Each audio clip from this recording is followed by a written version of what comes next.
All right, let's talk about one aspect of LSU we haven't talked about really at all. Like, I've talked about offensive line a ton, defensive line a ton. We've mentioned the linebacking core. We've talked about the safety rotation. I like the corners. They're coming along pretty well. I like the running back, especially at the top. Nussmeier's a proven commodity, wide receiver depth for days. Love the way they've got it tight in. I don't think they're missing a beat. I've talked about this team in every which way you can talk about them, really, from going out there, except one.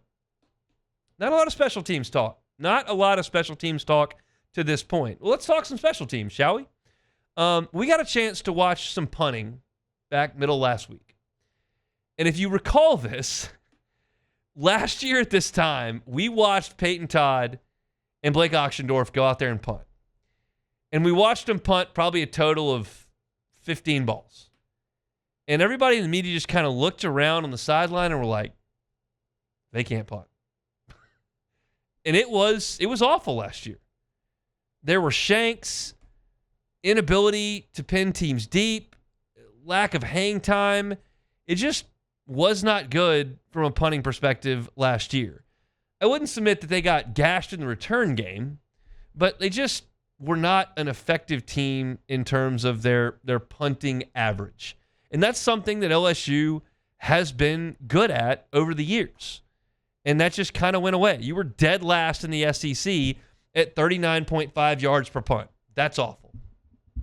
You got to be better than that. Now, it's not the most important thing in the world because Vanderbilt was the best in the league at it last year. So, take that for what it's worth. But they got to be better. So they go into the transfer portal to add to their punting situation, and they get Grant Chadwick. And we watched Grant Chadwick punt last week. And first of all, he's really long in range. He's 6'5", 205 pounds. And I'm no punting expert, but I can tell when you hit it really high and it spirals. And that's what we're looking for, right? You don't necessarily want to kick it 75 yards because you need somebody to get on there and cover it.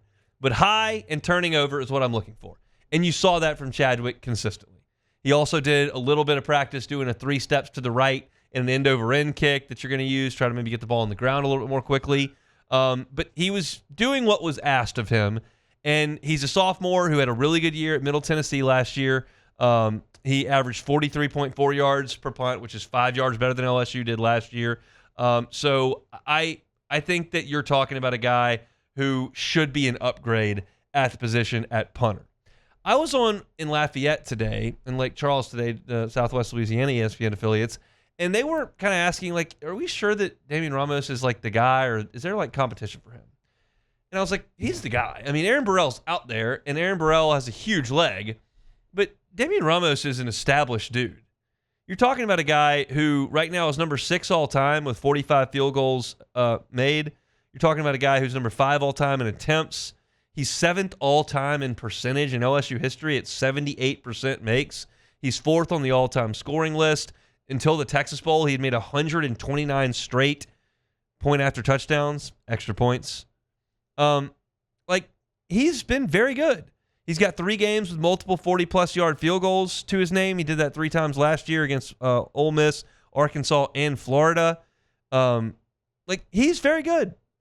And I don't have any problem with him. I don't know if he's a surefire NFL guy. If you wanted to go back and give me Cade York, I'd take him. But Damien Ramos has done a really good job as LSU's kicker, and I anticipate he'll do that again this year. And then you get to the last phase here, which is the return game. And this is something that has irked me over the years with LSU. I feel like there's been too many guys that they put back there as possession returners. Just make sure you catch it. And you know what? 2 years ago, when you got Jaden Daniels, fine. Don't even put a returner back there. I don't care. 2019, I don't need a returner back there. Do whatever you want. Burrow and Daniels, they'll go right down the field, score a touchdown, I don't care.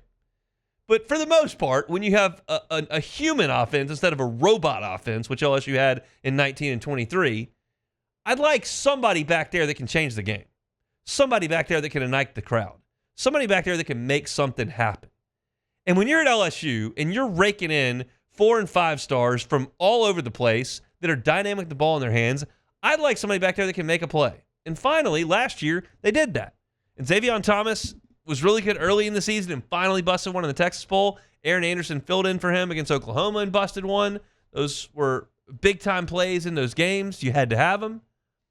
And that's the type of impact I'm looking for from kick returners and punt returners at LSU. And you look around this list, this is as diverse a menu as you've had with guys that can make plays. Varian Brown has 5 kickoff return touchdowns in his SEC career. That's the most all time. It's tied for the most ever. Zavion Thomas has returned kickoffs for touchdowns against A&M, Baylor. Those 2 guys are proven kickoff returners. Then you've got Aaron Anderson, who can absolutely do that as well. And I would submit that if you want to throw Chris Hilton back there, fine by me. He's the fastest of the lot, I think. So they've got legit game changers that they can put back for punt return and kickoff return, and I want that. I realize we're now in a time where guys can kick the ball out of the end zone pretty routinely. I get that. So kickoffs are a little bit devalued, but you made it happen last year. So I'm pro game changers back there. I realize there's some risk if they're a little bit shaky with their hands, and muffed punts are a good way to lose football games. It's a 65-yard field position issue that is game-changing, and I don't want that to happen. But I'm not willing, like LSU a couple of years ago was putting walk-ons back there. Now, they had issues catching the ball, and Malik couldn't catch it, and Besh muffed one, and I got it. But I don't need a walk-on back there. I got dudes that are going to play in the NFL for 5 or 8 years. Put them back there. And I think that's what you're going to see from this LSU team this year. I'm excited about the entirety of the special teams unit. I think they've got a good punter. I know they've got a steady kicker, and I know they got explosive dudes that can go back there and return kicks. So to me, this should be a strength for LSU, absolutely. And to me, special teams should always be a strength at LSU. Hey, thanks for watching Hunt on LSU. Before you get out of here, do us a couple of favors. Hit that like button, leave your comments below, and subscribe to the channel for all your Fighting Tiger football talk. See you next time.